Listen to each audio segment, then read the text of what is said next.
What is nature?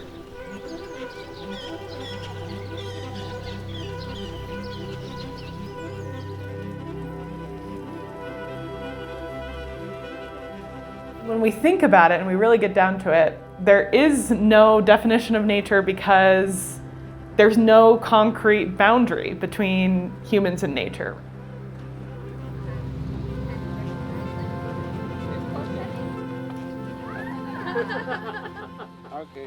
We know that when we spend time in nature, we tend to be able to focus in better, perform better on day-to-day tasks. There's also a lot of evidence that stress reduction happens. There is distinct changes in brain activity when people were in nature, and we think that those correspond to our ability to dedicate our brain's resources to paying attention to things.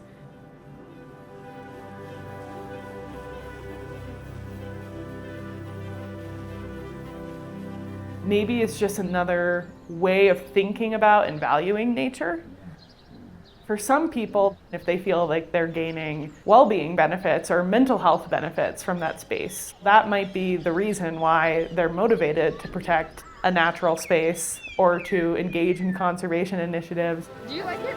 No. Oh, very good. We've increasingly come to value the outdoors and nature for its scenic beauty and for its recreational value. And that also has come in conflict with other values, such as seeing it as a place for wealth, so for ranching and for timber and for mining.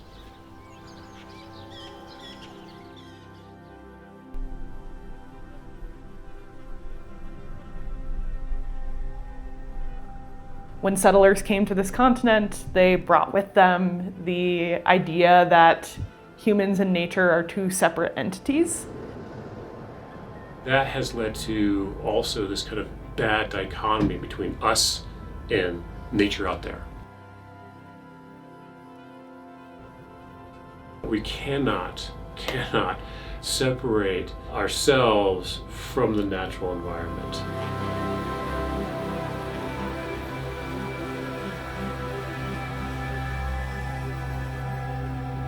We have clearly shaped the world to meet our own desires and our own ends. And this is everything from industrializing the landscape, exterminating millions of bison on the Great Plains, to cutting down whole forests.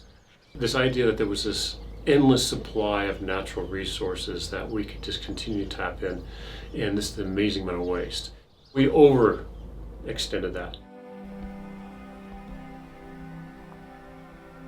Thinking about how small things have a big impact. The stream that runs through Drala Mountain Center was really heavily impacted by the fire. And as a result, the beavers have left the land. When you don't have beavers protecting the water, it changes the plants that grow around that stream, which changes the grazing. And just thinking about the interconnectedness of action and how we do things.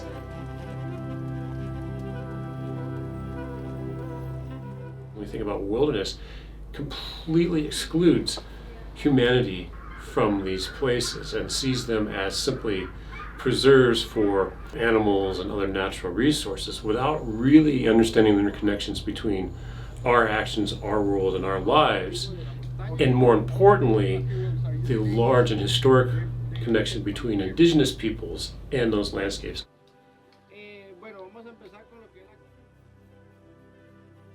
It cannot be everything for everyone. It can't be a gymnasium for climbers. It can't be a wilderness area. It can't be a campground. We've overdeveloped it. And so this one space that we all get to share has now become so overused and so crowded that it has ruined our experience of it.